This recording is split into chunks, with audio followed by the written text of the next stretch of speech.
প্রাণভাবে সেটাকে ব্যবহার করে কাজ করা। আমি আল্লাহর কাছে সন্তুষ্ট জানাই যে আমার বাবাকে অনেক জীবনের প্রথম দিক থেকেই আমার বাবা এটা উপলব্ধি করেছেন যে অর্থ, টাকা পয়সা, সম্মান, দায়িত্ব, ক্ষমতা, খ্যাতি এই সব কিছু মানুষের জন্য দেওয়ার জন্যই। আমার নবী করিম সাল্লাল্লাহু আলাইহি ওয়াসাল্লাম থেকে আরম্ভ করে আল্লাহর যত বড় বড় বান্দা এই পৃথিবীতে আসছেন তারা সবাই কিন্তু মানুষের জন্যই কাজ করে গেছেন। এবং সেই সময় যারা এস্টাবলিশমেন্ট ছিল, যে অন্যায় ছিল, তাদের বিরুদ্ধে শক্তভাবে দাঁড়িয়েছিলেন।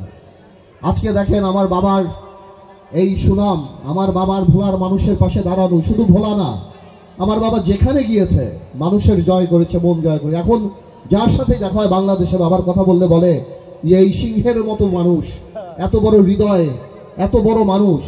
আমার মনে হয় আজকে আমরা যে ভালো আছি, আজকে যে আমরা এখানে সমবেত হতে পেরেছি, এত সারা বাংলাদেশের মানুষ আমাদেরকে মহব্বত করে, ভালোবাসে, বাবাকে সম্মান করে, এটা মনে হয় আমার বাবার সদকায়ে জারিয়াই।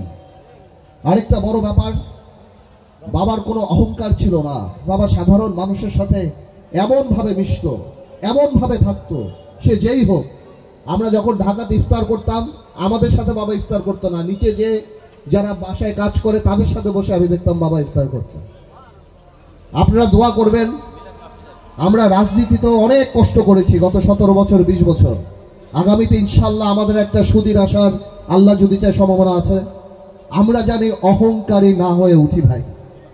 এই দোয়াটাই আল্লাহর কাছে করবেন যে আমরা জানি বড় নেতা হওয়ার চেয়ে ভালো মানুষ হয়ে এই পৃথিবী থেকে যেতে পারি। ঠিক যেমন আমার বাবা সহ আরো অন্যান্য যারা ছিলেন, যাদের মৃত্যুতে মানুষের হৃদয় এখনো ছুঁয়ে যায়, এখনো তাদের কথা চিন্তা করলে চোখ দিয়ে পানি চলে আসে।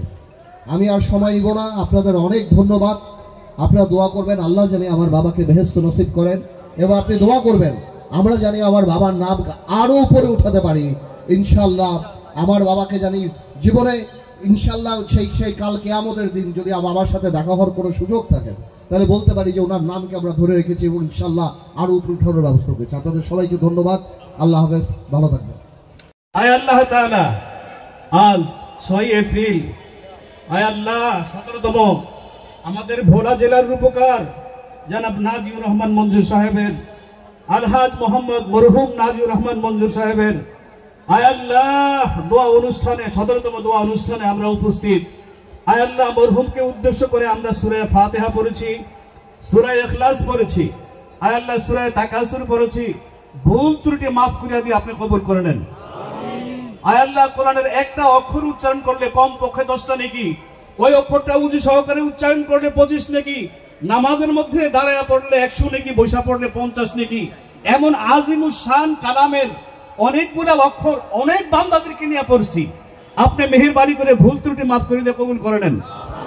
বিনিময় যে সওয়াব, সমস্ত সওয়াবের হাদিয়া আতায়ে নামদার তাজদারে মদিনা, রাইসুল আম্বিয়া, সুলতানুল আম্বিয়া, হাকিমুল আম্বিয়া, কিয়ামতের রোজে সাজা, হাবিবে কিবরিয়া জনাবে মুহাম্মদুর রাসূলুল্লাহ সাল্লাল্লাহু আলাইহি ওয়াসাল্লামের পাক রওজা শরীফ সোনার মদিনায় পৌঁছে দেন। আয় আল্লাহ হুজুর সাল্লাল্লাহু আলাইহি ওয়াসাল্লামের সমস্ত সাহাবা, সমস্ত সুহাদা, সমস্ত সিদ্দিকিন, সমস্ত সালেহিনদের রূহ পাকে পৌঁছে দেন। আব্বাজান আদম থেকে ঈদম